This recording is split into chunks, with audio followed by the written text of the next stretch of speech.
Hey guys, what's up? This is Shot Science Overtime number 72. I'm Casey, this is Coach Tom, and today we have a special guest with us who I will reveal in just a second. But I just want to remind you guys that we'll be talking about a topic here at the top of the show with our special guest, and then we will have a question and answer session after that. So if you have questions about basketball, basketball in life, anything related to basketball, please let us know, and you can send those to us by sending them to us on Twitter. You can tweet at us. We are at Shot Science, or you can put them in the chat, the Q&A here on Google Plus, or on Facebook. So if you want to hit us up any of those places, just let us know, and we will try to get to everybody's questions today. But if you get them in early, that's usually the best way to get them answered. Okay, so getting into today, we want to welcome our guest, who is Rachel DeMita, and you've probably seen her in a bunch of our different videos on Shot Science. She was one of the featured people on the super slow motion shooting video that we did, and we have her in a few other things that are coming up here pretty soon.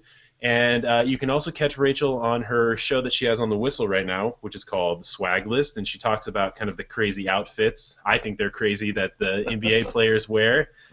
She might not think they're so crazy, but she has a whole bunch of stuff going on right now too. But I just want to welcome Rachel to the show. So what's up, Rachel? Hey guys, thank you for having me again. Thanks for being here. Yes, and for everybody watching, I'm sure if you guys watch Shot Science, then you've seen me numerous places, and we often tweet back and forth. And if you guys don't know already, I'm a former basketball player. I still play, but not organized ball. And I grew up in Akron, Ohio, played very competitively there, and I was on a full ride scholarship at Old Dominion University in 2008. So I'm a few years removed from the game, but basketball is still my heart. And if you guys go over to my personal YouTube channel, youtube.com/RADeMita, which, by the way, RADeMita is all of my social media. And if you go over to my YouTube channel there, you guys can check out my interviews that I do with athletes and YouTube stars. It's a little bit about myself, but I'm really excited today to chat about basketball and beyond. Yeah, so I know you had a couple of recent videos that just went up on your channel. Who are those featuring? Because that's I do. Yeah, so I have this really fun game that I like to play when I interview athletes, and it's called One-on-One. And so we're not playing on the court, but it's a little interview game. And just recently, I had the chance to interview Stanley Johnson, who is Arizona bound, and also Kelly Oubre and Cliff Alexander, who are headed to Kansas next year. So really great high school prospects going off to D1 schools, and I had a really great time interviewing them. So you guys can definitely check out those interviews over on my channel.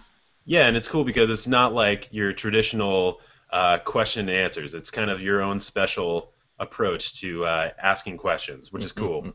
Definitely, and that's why I'm so excited about this topic today, because a lot of what I'm interested in, as much as I love the game of basketball, I would say I even love just as much the stuff that goes around outside of basketball and the culture surrounding basketball and how it's evolving and growing with technology and social media and all the different ways that you can use basketball to help out in your career or just in your life in general. So that's why I'm excited to chat about what we're chatting about today. Right. So let's kick it off then. We're jumping in already. So let's just intro it. Today's topic is basketball and beyond, and basically it's going to be a little bit of a chat about your life and how basketball kind of fit together and the different directions you can go and how to balance stuff. And so, you know, Rachel is probably a prime example of somebody that knows how to do this very well because she was a collegiate athlete, so she had to balance all the stuff in her life around playing a sport. And nowadays, she's using her knowledge and background in the sport to kind of have a career around it. So, you know, how's that going for you, Rachel? I mean, it's crazy when you think back because it's how basketball has come full circle for me. And I'm going to sound like old and wise when I say this, but all the things that you hear from your coaches when you're younger and you're playing the game and they're like, you know, sports teach you life lessons and this will totally help in your career goals and all that. And you're just like, when you're younger, you're just like, yeah, whatever. Like, I just want to play the game. I want to be the best player. And you kind of forget about those things. But then when it comes later on in life and how I am now and really starting my career and getting very serious in what I do, it's like, you know, I remember back in high school we had magic time, and we had to practice 15 minutes before we'd get in trouble. And my dad always told me, if you're not 15 minutes early, you're late. And little things like that, I find myself now when I have an interview, you know, with a YouTube channel, or I'm going in for an audition here, I'm always 15 minutes early. And if I'm not, then it makes me anxious. And that's just even on the smallest scale. I learned that in basketball, and it's really paid off for me and things that sometimes don't even have anything to do with basketball.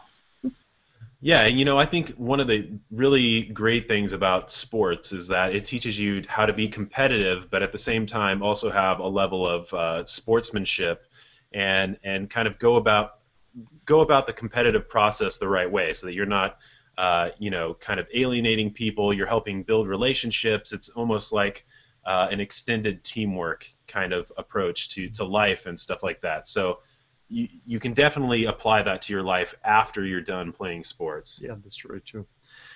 One of the things that is part of my life is my involvement in basketball and football and things like that.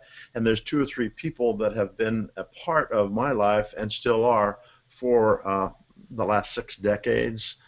We just never got apart. Always kind of gelled with each other, and that was just part of our competition in sports teams. And then we taught together for a long time, and so. That connection is really an important one in life's development, is finding those people like Casey's talking about. Yeah, and you know, one of the things, and you know, branching off of that a little bit, kind of building a team around yourself is very important. And I can definitely say that, you know, someone like Rachel, she's on my team, and she's somebody that I reached out to because she has similar goals to what we're trying to do, and we can help each other in the process of what we're doing. And you know, Alan Stein is another guy. All these people that are kind of on the same path and in the same vertical of what we're trying to do, and you know, working with those people, finding the people that you like to work with. That's kind of one of those things that sports really kind of builds into you, is being able to let people in but still be competitive and stuff.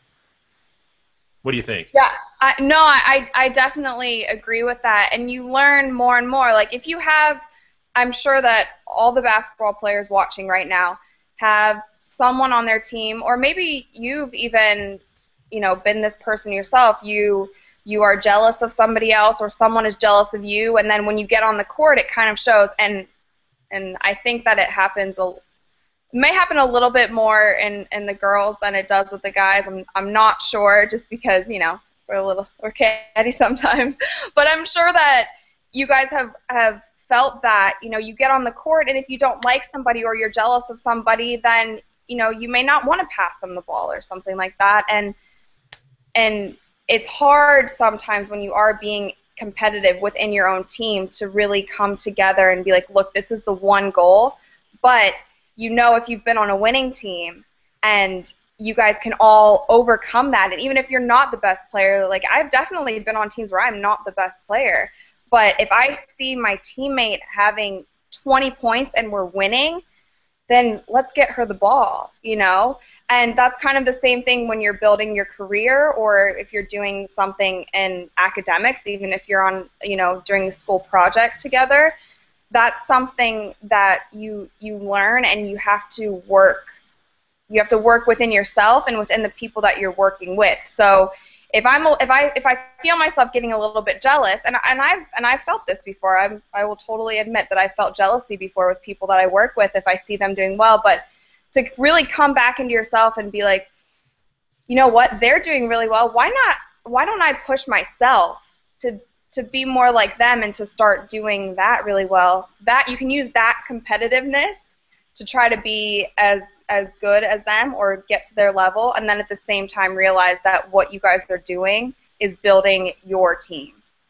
Right, yeah. So it's like using jealousy in a healthy way to motivate yourself, instead of letting kind of bring you down. Because if the truly great players and coaches and stuff are not jealous to the point where it degrades what they're trying to do.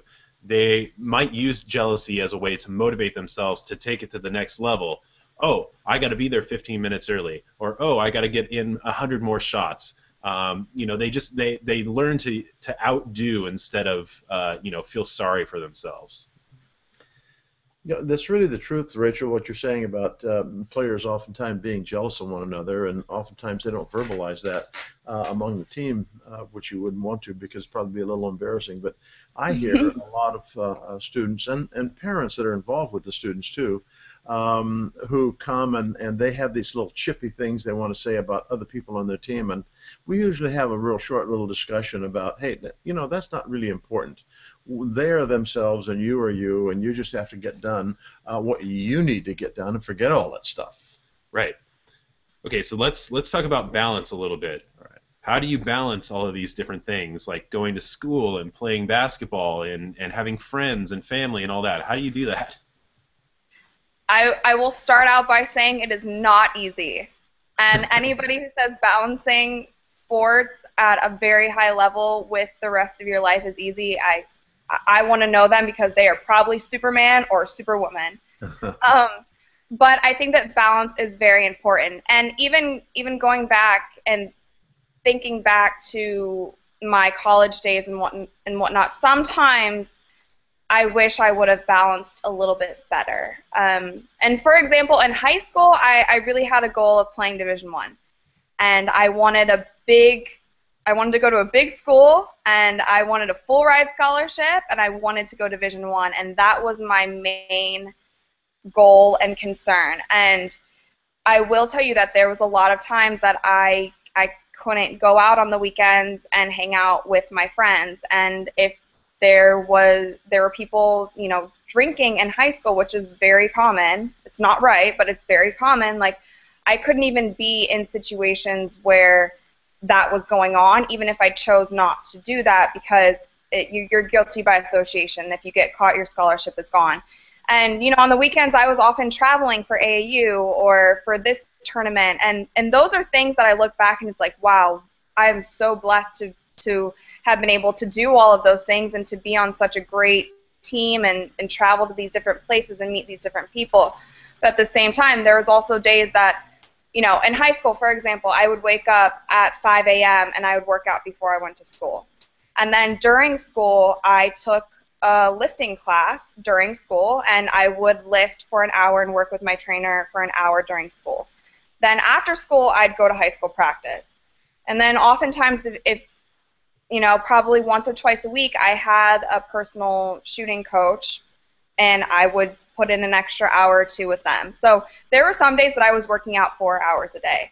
But for me, I'm not naturally super fast. I'm not naturally super strong, and I needed those extra hours because I knew what I needed for my game. And I also knew, I'm 5, don't tell anybody, guys, this is kind of a secret, but I am 5'7.5". I know I might say 5'9" on roster, and I'm 5'7.5", so I'm not tall either. So there were some things for me that I had to overcome. So in those stages, my life was very dedicated to basketball. But I will say that there were always two things that came before basketball, and it was family and school. School is very important to me, so and it always has been, and my greatest accomplishment, I think, to this day is graduating college. And so for me, my grades always had to stay high. I had to be doing my best schoolwork, and then at the same time, family too. I mean, my family's small, and I love them to death, and I think that most people would put family before other things. Right. One of the things that I think is hard for young people to understand is that basketball can only take you so far, and of course there's people that it becomes their life and they're able to go on and make millions of dollars doing it, but that's not necessarily a realistic thing for most people. And one thing that can take you very far, and possibly even that far or farther, is having an education or making sure that you take your academics as far as they possibly can go as well too. And having kind of academics as kind of a backbone to your life is a really good way to approach things, and then explore these other things kind of more ancillary than having having basketball be just the only thing that you do. That can be a way to get into trouble down the road.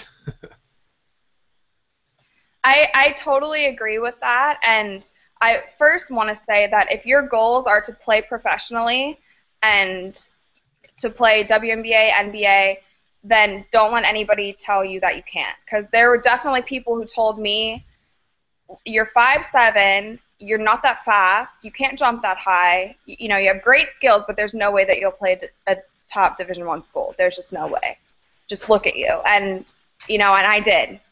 So I don't care how tall you are, how fast you are. If you work hard, I think you can do whatever you put your mind to. So I'll say that first. But I'll definitely say that having other interests besides basketball, and not only just having those other interests, I know personally some athletes that have interests outside of basketball, whether that be art, music, animals, or they're really into school, they're really into mathematics or chemistry or dancing. There's all these different things besides basketball.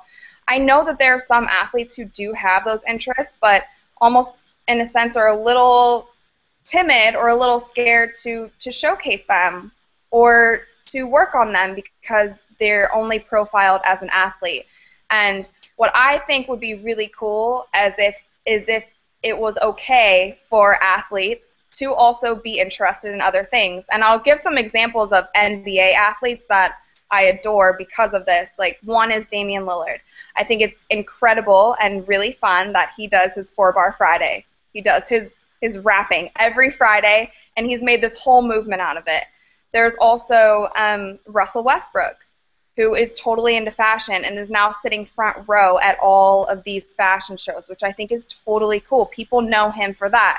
There's LeBron, who has really showed the world that he is a family guy. All of his commercials, his family is involved, which I think is also really cool. There's Jeremy Lin, who does the YouTube videos and collaborates with all these different people and does these really funny YouTube videos, which is, I don't know, I'm just going to keep saying really cool because I guess that's my phrase of choice for the day. So these NBA players, I think, are being role models and showing athletes and especially basketball players at any age and at any level that, look, I'm a great basketball player and I also love doing this. Paul George with his fishing hobby, Right. I could go on and on because. Well, I have one that's probably before your time a little bit, but okay. there was a great player named Wayman Tisdale, and he used to be an incredible jazz guitar player, bass player, and he actually passed away from cancer and stuff. But he was a really good player, and he also was a professional musician. So he kind of found a balance with that as well. So that's the one that popped into my mind. And you remember him for that? Yeah, mostly for that. Yeah. No, so, nope. Go ahead. Oh no, I was just gonna say I think that those things and even I'll say this, Skylar Diggins, she has done an incredible job on the women's side at showcasing her feminine side, and she just has a spread in Essence magazine that just came out, and she was in Sports Illustrated swimsuit. I think that she is starting to break the mold for the women because we're seeing a lot of the guys do it, but I love what she's doing on the women's side as well, and I really loved her and respect her for that, and she's a killer baller. Right. Okay. So, what do you think the major takeaways are from the talk we just had? I think that it's stuff like making sure your life has balance, you're able to prioritize, you're learning lessons from everything that you're doing, and just remembering that you can be a well-rounded person that can explore other aspects of your life. Right. I agree with that. I think that the takeaway is really finding who you are as a person, and this may be even a life motto, even more than sports, but finding who you are as a person and owning it and accepting it and feeling confident to share that, because if you're a basketball player and you also really, really love school and you want to be on the academic challenge team and you want to be in the chemistry lab in your downtime, then you know what, you do that and you let that be a part of you, because that is really cool. Or if you're a soccer player and you like to go fishing in your free time, and then just owning it and being confident in that. And I know especially when you're young, it's way harder than when you get older, because me, you know, my birthday is next week and I'll be turning 24, and I feel like I'm just now starting to be able to open up and be like, look, this is who I am, this is what I love to do. I also love basketball, but I also love these things too, and including cats. You know, I'm just opening up that I love cats. You knew it was going to come up, Casey. So yeah, I think it's about owning and being confident in yourself, and you know, also, yeah, have balance, but understand if you want to get anywhere, you're going to have to work hard, and you may have to work hard in multiple aspects of your life. Right. So just be yourself. Do what you want to do. Yep. All right. And that is totally cool with me. Yeah. Rachel says it's okay, so just go ahead and go do that. All right, you guys. So I think we'll wrap it up right there with our topic for today, and we'll start taking questions. But I need to remind people that if you want your questions answered by us or by Rachel, you need to make sure that you send them to us. So we are at Shot Science on Twitter. You can also send them to Rachel, too. She is at Ncaa Team. And you can go ahead and tweet those at us. We can also check out the comments in the chat and also in the Q&A app on Google+. So you can hit us anywhere, and we'll try to get to as many people as we can. And it would be great also if you would go out and tell your friends and family to check out the chat, because that helps us get more great guests like Rachel. You know, the more people that are on here, the more we can go out and say, hey, we want you guys to be on the show, and they'll be on. And maybe we'll get Rachel back. We don't know. She has to like us after this is over with. So. Oh, you guys would have to do something crazy for me not to like you. Well, that cat comment, I don't know. I got to think about it. Okay, so you guys finish your questions, and we're going to jump right into it, okay? Here we go, Rachel. First question is from Cameron Schull in the Q&A app. He says, what is your favorite NBA and NCAA basketball team? Also, how can I defend better in the post? Okay, so part one is, what is your favorite NBA team? That's such a tough question. I'm just gonna go with the Cleveland Cavaliers, because that's where I grew up. Because it said favorite. It's not my favorite to watch or the most exciting. I'm just gonna go with the Cavs. That's where I grew up. But I don't. Yeah. Hometown team. I know how that goes. I'm just gonna stop there. It's a spiral if you start talking about that. Well, you might get somebody back here pretty soon. That's a possibility. I have all fingers and toes crossed on that one. Yes, I think for us, our favorite, or at least my favorite team is probably Golden State Warriors. Yeah, mine as well. Yes. They went through some pretty rough times there for a while too, so we know how that feels. Okay, NCAA team, college team. College, I'll say growing up, I always wanted to go to Tennessee. That was where I wanted to go, and I ended up playing in Old Dominion, so I'll say Tennessee and Old Dominion. Okay, that's two. We'll let that slide. How about you? You know, I've always been a West Coast guy. I grew up really liking UCLA. There were some of those years there where they weren't very good, but I'm a UCLA fan. Yeah, I grew up liking Stanford, so the UCLA answer is not cool. Let's see. And also, part three is, how would you defend better in the post? We'll let Rachel take that one if you want, or we'll take that one. What do you think? I can give my 2 cents. I was a 2 guard, so I wasn't in the post very often. It depends who you're guarding. Some post players you need to get in front of them, and it also depends. You know, it depends how athletic they are. I was always told just to get in front, because if there was a bigger player than me and I was stuck behind, I was done. So for me, I needed to get in front to get the ball before it went in. But you guys can, your take as well. Well, one of the things that I like to do when we're taking and going to play a team that has a post player that we are being intimidated, or we might be intimidated by, is we want, as you mentioned there, Rachel, we don't want to let them catch the basketball. So we're going to front them, and fronting, we have techniques that probably most everybody else does as well. We want to take and actually get out in front of them, get a full extension of the arm so they can't throw that lob pass over the top, and they can't feed the ball in. The one thing that we always try to teach our kids is, look, they can be a real effective player, but they can only do it when they've got the basketball in their hands. So we want to keep it out of their hands. And then possibly if they're really outstanding and they're able to catch the ball, we're going to take and run somebody else at them to double team them a little bit. One of the biggest mistakes I think most players make, whether they're coached to do it or not coached to do it, is to play behind.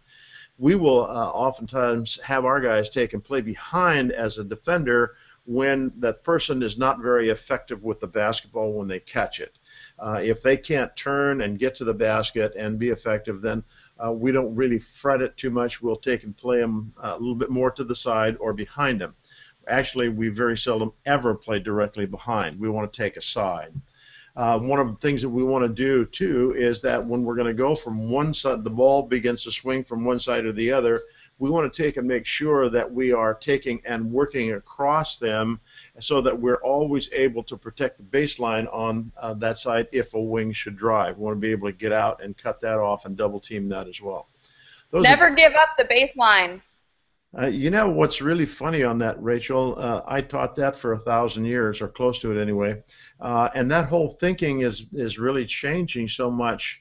I know for us on the high school level, and we picked it up with picked this up from some college players that are college coaches that we work with, and that is we want to feed them to the baseline. Because what we want to do is feed them down there and then rotate somebody over, usually a big, and we'll get a double team down there, and we get the trap right on the baseline. And that seems to be kind of a tendency in basketball these days. Anyway, that's just another way to go. Well, that's good if you have good help side defense.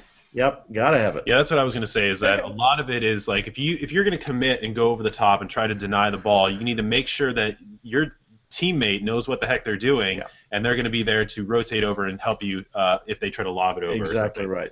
Okay, so let's move on. That was a long answer. Let's see. This one is from Karthik Konuru, who asks, I mastered ball handling with my left hand, but I need help with my left hand scoring. What drills can I do? Okay, Rachel. Thoughts? For left hand scoring, I did a lot of, just simple shooting in front of the basket. My left-hand form is the same as my right-hand form. Obviously, my right hand is stronger, and I can't really shoot past the free throw line with my left hand with good form.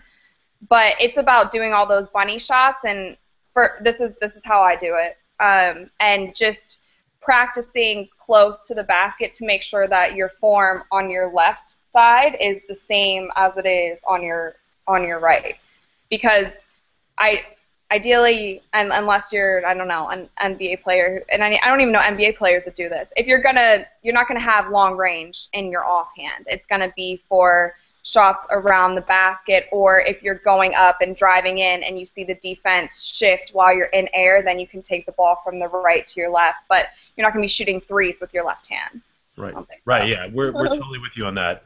For some reason, some people think they need to be able to shoot mid-range or deep shots with their offhand. And the fact of the matter is, if you do that, you're essentially setting yourself up to be a mediocre shooter with both hands instead of a great shooter with one. And so we think that if you step out beyond maybe 5 feet, you shouldn't worry about having ambidextrous shooting after that. You want to definitely be able to make layups with both hands, and probably little putbacks or hook shots as well. But once you step back past like 5 feet, that's when you kind of reach a point of diminishing returns, and you should focus more on getting that your stronger side to have the great shooting mechanics, and then also work on developing ways to create space. Because if you're taking a shot where taking a right hand instead of a left hand shot makes more sense, then you probably shouldn't be taking that shot as it is. Right. Okay. Agreed. And drills you can do. mic and drill. That is probably the number one drill you can do in terms of trying to get that kind of locked in with both hands. And the other one is just slowing down your layup mechanics. Break it down and start it off real slow. Start with the footwork, and then just speed it up and add in the elements as you progress. Well, and add in the dribble. One of the biggest things I think is difficulty for people on layups with their offhand is that it's very difficult for them to take and synchronize the feet to the shot itself. So we oftentimes will start young players off so that we're one step from the basket. And if we're on the left side, it's one step and up. Then after they've accomplished some of that, we'll move back, and it's two steps. And so we'll go left, right, up. And as they begin to move away from the basket, they get very much more accomplished with it. And then we add the dribble, and it's amazing how it all kind of comes together. Yep. Okay. I'll say one more thing about left-handed shooting and layups and all that too. In practice, even team practice, that's where you need to force yourself to always use it. Yeah. Yeah, exactly. And then it'll come more naturally in the game. Exactly. Right on. Okay, Rachel, do you want to jump on one of these Twitter? Yes, I do have some Twitter questions, so thank you guys for sending them in. All right, my first one is from July 1st. That's his name. It's Illy Pin 0, and he says the most points you ever scored in a game. And the most points I've ever had in a game was 43. Wow. That's great. Cool. How about you guys? I think for me it was a AAU game, and I think I had like 45 or something like that. Yeah. For me, it was 42 also, Rachel. She said 43. I thought you said 42. No, mine was 42, and I have no idea how that ever happened. I think all the other guys were on a break. Only way I could put it in the hole that many times. Yeah, that's a cool question. Okay, so now I have one from Holden Hart. I am Holden Hart. And he says, who's the better point guard when healthy, Derrick Rose or Rajon Rondo? Oh, boy. Well, I'll let you guys start this one. You want us to start with this one? You guys start this one. You hang us out to dry then, okay. I'm going to say Derrick Rose. I agree with you. Casey. He's a more complete kind of point guard. He's a scorer. He's more athletic. He can also distribute the ball. He's also going to get some rebounds. He's just kind of more well-rounded, I think, than Rajon Rondo. He also has this very kind of amplified ability to will wins and stuff like that too. Like he makes his team better, I think. Well, yes, Rondo is an extremely athletic guy, but he doesn't shoot the ball very well from the perimeter, and that's something that Derrick Rose can do. They can both get to the basket probably equally well, but I would agree. I think that probably Rose gets the call. Right. Okay, your turn, Rachel. What do you think? So it's hard for me to answer that one because I haven't seen Derrick Rose play in so long, and I will say, firstly, that he has been one of my favorite players, and I like the way that Rondo plays as well. It's really hard for me to give Derrick Rose the nod for this one because Rajon Rondo's played for so many more seasons, and I'm not sure what season Rondo's in now, but is it 8 or something? I don't know. Do you guys know? That's about right. Probably right there, yep. I think it's like, yeah. But I will say that I have so much respect for Rondo because I don't know if you guys remember 2 years ago when he busted his elbow. Do you remember that play in the playoffs? Yeah. And he continued to play through the rest of the game, and from that play, and he was playing with one arm, from that play on, I've been a Rondo fan because of that. So I'd probably go overall talent, Derrick Rose in his best, and Rondo in his best. I would choose Derrick Rose, but I don't want to go like 100% on that because I haven't seen him play in so long, and I'm wishing him the best recovery, and he's back 100% full speed. But that's a tough one for me. Yeah. I mean, it is tough. The injury thing is such a bummer. It's he could be a truly great player if he was just able to stay healthy. But Okay, guys, I have one more that may be fun for all of us. It's from Gab Levert, and he asked, if you could ask LeBron James one question, what would it be? Oh, jeez. How's them cramps? Oh, man. Oh no, we can't start this. I thought that one would get you, Rachel. Yeah, I don't know. What would you ask him? Okay, well, first I would ask him if I could ask him more than one question. Okay, that's the genie question. Yeah. You can't. If that wasn't possible, you know, I would want to ask him what are the chances that you'll come back to Cleveland? That's what I would want to ask. You were gonna say. But that's what I would want to ask him in my heart. I don't know if I would do it though, because I have so much respect for him, and I think that he's the greatest player in the world, and I think he will continue to be one of the greatest in the world years past when he's done. And I have so much respect for him, so I wouldn't want to put him in a situation that is probably so uncomfortable for him, and I'm sure that he gets that all the time. I'm very curious. I'm very curious to know, but I don't know if I'd actually ask that. I may ask him to take a selfie with me. Yeah. Okay. Well. Pictures last, for forever. Yeah. Well, I kind of expected that. The queen of selfies. But yeah, I mean, I think for me it would probably be something about if given the perfect circumstance, like what team would you play for or something like that. But yeah, I'm not worried about offending him. I'm sure he can take it. Oh yeah. Okay, so let's hit another question up over here in the chat.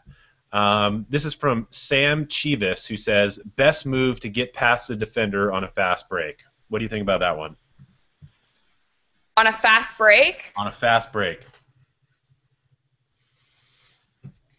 A lot of the times, I feel like on fast break, it depends where I'm at on the court, but a spin move always worked really well for me on a fast break, because it's one of those moves that you don't have to stop. You don't have to halt your speed. You can spin move and keep going, if you have your spin move down. Some of the crossovers and whatnot, you have to stop, crossover, change direction, and change speed, and sometimes that allows people to catch up to you. So it's very circumstantial, but I would probably just go with the spin move. Okay, well, that's a good one. If I was pressed, I would probably say something like the in and out, just because it looks like you're going to do a crossover. You're able to ice that guy. He's probably worried about your teammate that's running down the floor at the same time, so he's going to be a little hypersensitive to what you're doing.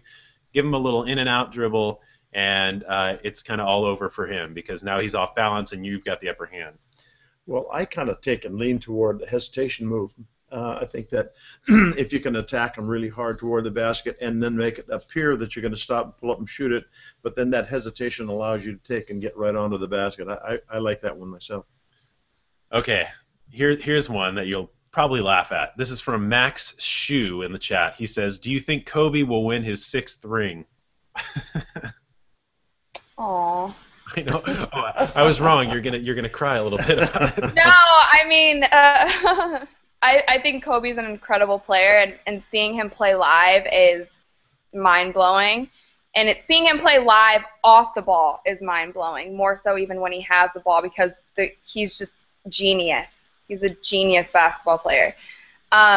No, I don't think he will. But I would be rooting that he would. I just think that the Lakers are kind of in a major rebuilding stage, and they are starting from like ground zero, and they also have the burden of having Kobe on the team, which takes up a lot of cap space, and so it's probably not going to happen if it's on the Lakers. It will probably be more like a Ray Allen situation where he gets sent to another team if he would be up for that. I don't think it'll happen on the Lakers, so probably not going to happen. Let's see. Here's another one. You'll like this for sure. This is from Magic B-Ball 98, who asks, favorite basketball shoe? I will like this. So, speaking of Kobe, I love the Kobe 8s. I love low tops and I love light shoes, and I really like them. And I want to try the Kobe 9 low. And I had a whole Twitter discussion about this. I believe it was 2 days ago. So, if you guys have tried the Kobe 9s and you like them, let me know.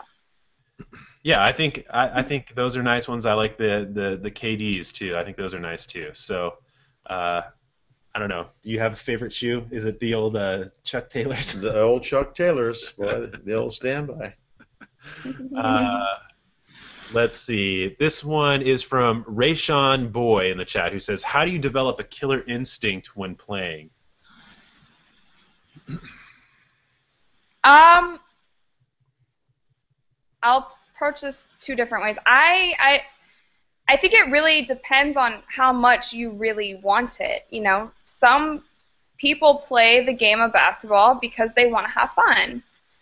And that's fine, because sports is entertainment and sports is fun and sports is a game, so that's fine. If you really, really want to win a game, or you want to win a championship, sometimes you'll discover your killer instinct and you won't even know where it comes from. I don't experience anger in regular life, but I do experience anger on a basketball court. That's the only place I do, and that's when my competitiveness comes out, and I don't ask for it. So I guess if that, I don't know if that helps, but yeah, I mean, I think it's all definitely like a mental switch that you have to flip, and it's one of those things where you have to have a healthy balance of what I would call confidence and also determination, and you know, being able to put more out there than anybody else is willing to do as well. So, you know, you're going to be diving for balls, you're going to put your body on the line, you're going to take charges, you're going to do all the little things that most people are not willing to do, and you're just not going to let up. But, you know, developing a killer instinct, I mean, that really is just a mental switch you have to flip. You have to have the confidence to just go for it, and not allow yourself to talk yourself out of it, really. Well, you know, I think your comment there about confidence is probably the biggest issue, because players who lack confidence probably could never develop that because they're a fear of failure. And so I think that once you have that confidence in your abilities as a player, then you begin to want to push yourself. And as you push yourself and develop a higher level of confidence, then certainly I think that maybe that instinct begins to take hold. If you are a very ineffective player, I think it's to have a killer instinct. I don't think that's really a part of a player who's not well, it doesn't have a lot of confidence in their abilities as a player. Yeah. Okay, good question. This one is from Cameron Schull, who asked, should I argue with the ref if it's a bad call, like a shooting foul, or risk it and maybe get a technical foul? What do you think about arguing with the refs? I would definitely say, unless you're an NBA player, it doesn't really do much good ever to argue with a ref, because in this, I don't know when it's ever done any player good. I don't even know if it does good for the NBA players, actually. Well, you stop. You know, and you don't want the ref being having a little bit of some sort of feeling towards you for the rest of the game. Also, like, if he gives you one foul and you argue with him, and now he's like, I don't really like this player. It's human nature. He may call a quicker foul on you the next time. So I would stay against that, and that's what your coach is for. Yeah, I mean, I would agree. I mean, if you argue with the ref, what is he going to do? Is he going to say, "Oh, I was wrong. I'm sorry. I didn't mean to do that." He's going to go with what he called the first time. Exactly. And all you've done is put yourself in a position where he's going to take it out on you next time that he sees you. He's not going to cut you any slack. So you need to cool it with that stuff for sure. Well, just think back. Was the last time you ever saw an official change a call? You know, just because somebody's arguing will never happen. Yeah, and the thing that's really important is, in my opinion, is that the more you jaw at officials about calls that you think they should have made and didn't, the more you begin to take on a different I can't think of the word I'm trying to say, but you kind of look like a donkey sometimes because you're taking and arguing over calls that you know aren't going to be changed, and they're not going to look favorably to you because you're showing them up. And you know, human nature, they don't like to be shown up, and so they will take their shots to show you up as well. So I don't think that the arguing calls with officials is ever productive. If somebody's going to argue the call, it should be the coach. Yeah, let him do it. You're challenging authority, and they do not like that one bit. Absolutely not. I will say also there are some good. I think there's a lot of good refs out there, and I've had circumstances in games or in big AAU tournaments where there have been certain calls, and the ref may have even seen on my face that I didn't like what was going on, and very respectfully after the game, I've either approached a ref and asked if he could explain it, or a ref has approached me. I've had a circumstance like that, and he approached me and said, this is why I called that. And so I feel like in that way, after the game, after the heat of it, if you really want to understand why that call was made, you know, one, talk to your coach, or two, if the ref is open to that, they may be able to fill you in because, you know, it's their job to know the rules as better than everybody on the court.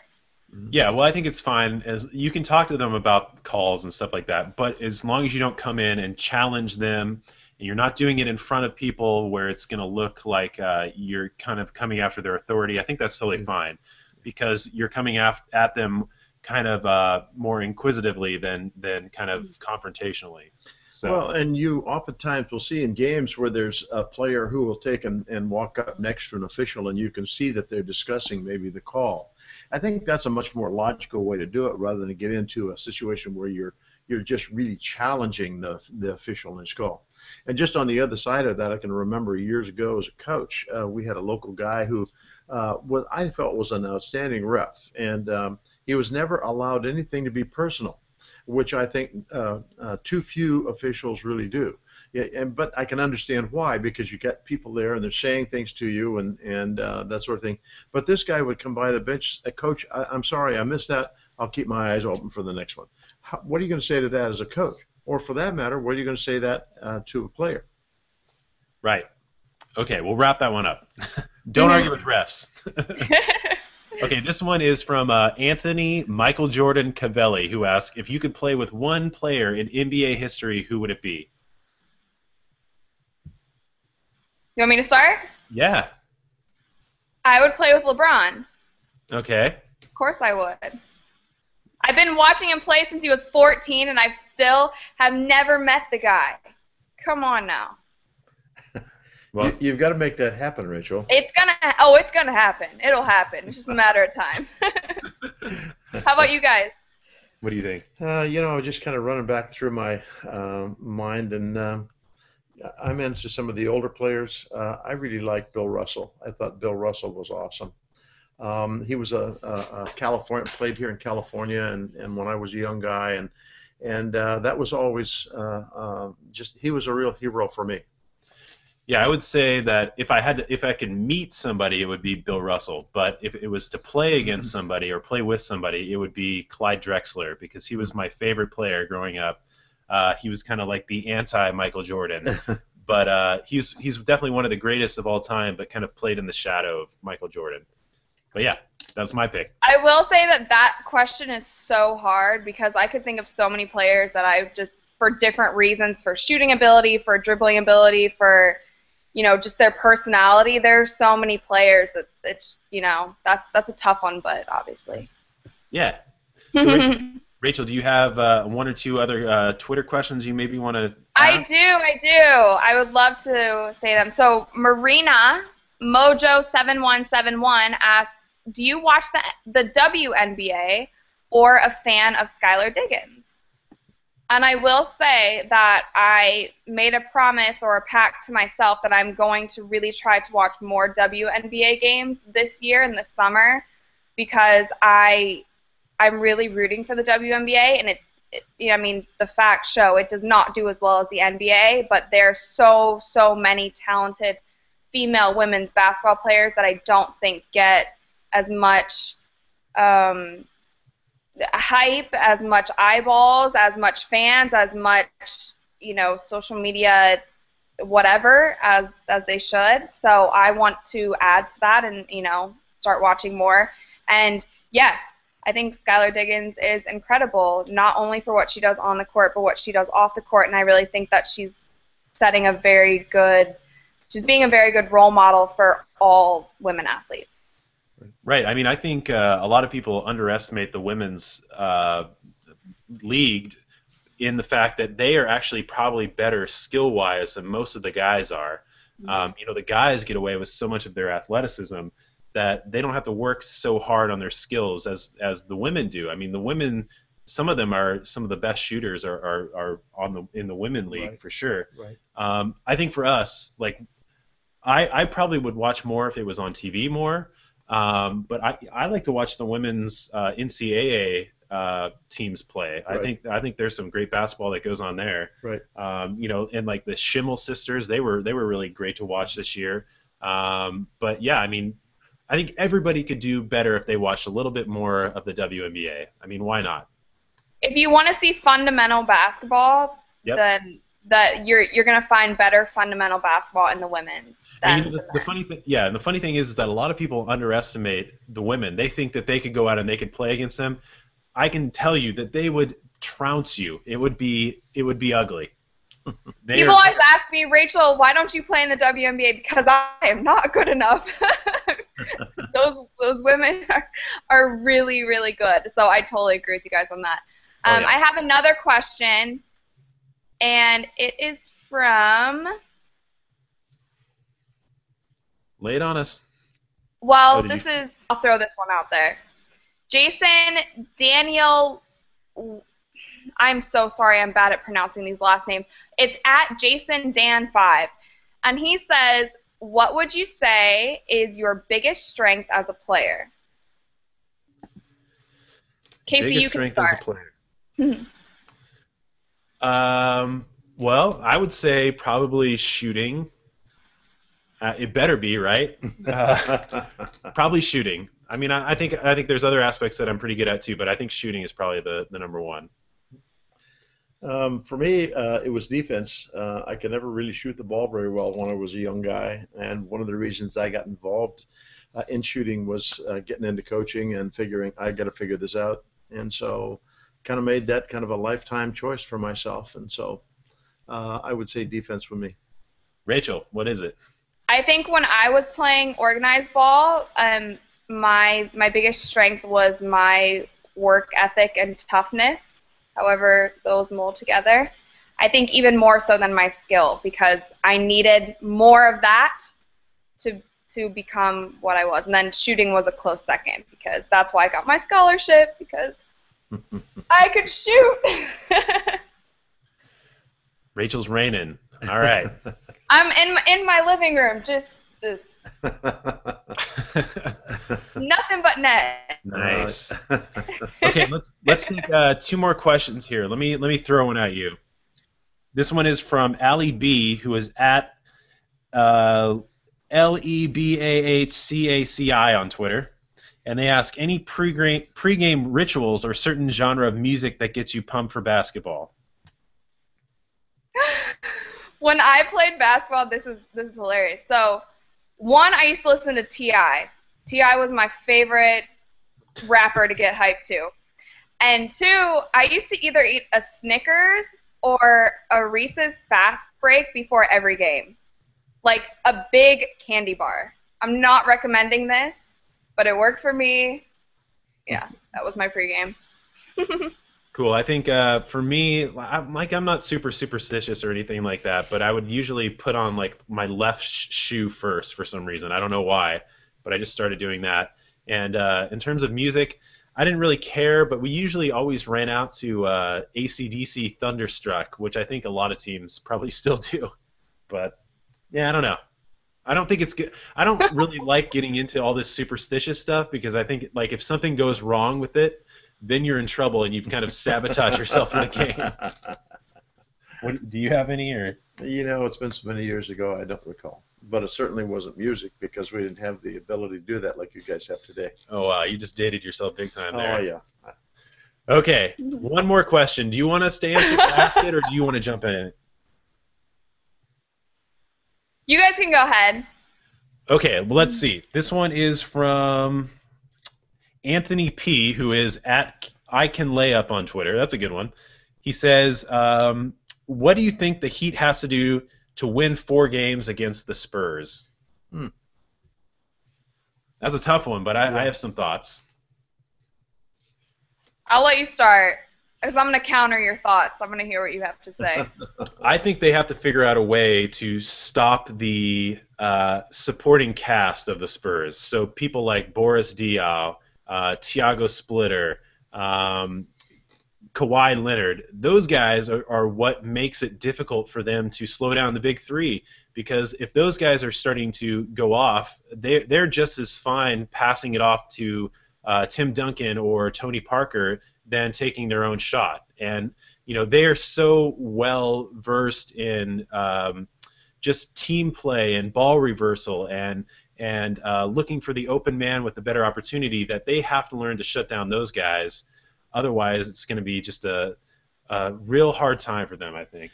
Yeah, one of the things that can be real impressive from the Heat is sometimes they will pick up their defensive tempo, and they really can intimidate other teams, but they aren't able to maintain that over a longer period of time, which you can imagine because it takes so much out of you. And so I think they probably have to pace themselves a little bit. But I think if they pick up their defense, I think that's going to be real important for them to win. Okay, Rachel, what do you think? Yeah, I agree with you guys on the defensive end because I don't even think of the Spurs as a human team. I think of them as like a robot. They just know how to win, and they know how to rotate in their subs. And kudos to Greg Popovich, who does a fantastic job with that, and then also the veteran players who just know the game of basketball and know how to win games and know how to do it without getting tired. And so I think that's obviously one of the biggest things. And, LeBron and Wade need to stay healthy and need to be playing at their very best. And they are the two, they can be 2 best players on the court, I believe, in any situation. Right. If they're playing at their best. And so I think oh, sorry. Go ahead. No, go ahead. No, go ahead. I was just going to say, I think that the real answer here is that it needs to be, they need to bring in a truck of Gatorade and make sure they plug in the AC, right? Can we cover something really quick? And I will do it in 20 seconds. Okay, I'm just joking, just so you know. Oh, I know. No, I know you are. But if anybody has never had a leg cramp or a full leg cramp and you have not experienced it, then please don't say that LeBron is soft, because it is. You cannot move when your muscle cramps up, and if it happens through one whole half of your body, you can't do anything. Oh yeah, I mean that's one of those things where everybody was playing in the same conditions, and so it's not like you could say that it's a tactic or anything like that. Everybody was playing in the same conditions. That happens sometimes, and that it is debilitating. You cannot play when you have a cramp. There's like no way. Yep, no way. So yeah, I mean that's just people that like to jump on the hate wagon. So no worries there. I wanted to throw that dig in there because I know you. I know you guys were just joking with me. Okay. Rachel, I think we're going to wrap it up there, but I want to thank you so much for coming on to the show today. And I want to make sure that people know where to find you. So where can people find you? Well, thank you guys, firstly, for having me once again. And if you guys want to follow me on all social media, it's at Ncaa DeMita. So that's Twitter, Instagram, and then my YouTube channel, youtube.com/Ncaa DeMita. And then if you guys want to see my show swag list that Casey mentioned at the beginning of the show, you guys can check that out at youtube.com/thewhistle, and swag list goes live every Thursday. So go ahead and check those out, and tweet me at any time, guys, if you have more questions, and I will do my best to respond to everybody. And I want to say thank you again for those of you who submitted questions today. Yeah, and make sure you guys follow Rachel because she has new stuff happening all the time, and I'm sure she will update you if you're following her. Right. Okay, so thank you so much, Rachel. We will have you back on very soon. But I want to remind people to follow us. We are at Shot Science or Shot Science on pretty much everything. You can tweet to us. You can send us messages on Facebook. Check us out on Google+. Make sure you're subscribed to us on Shot Science. We have some videos with Rachel coming out soon, so you'll want to be on for that one. So subscribe. And we will catch you guys next week, 1 p.m. Pacific time. We will have another guest then. All right. But thank you so much, Rachel. We'll see you. Thanks, we'll Rachel. See you soon. Thank you, guys. I'll see you soon. Have a good one. Bye.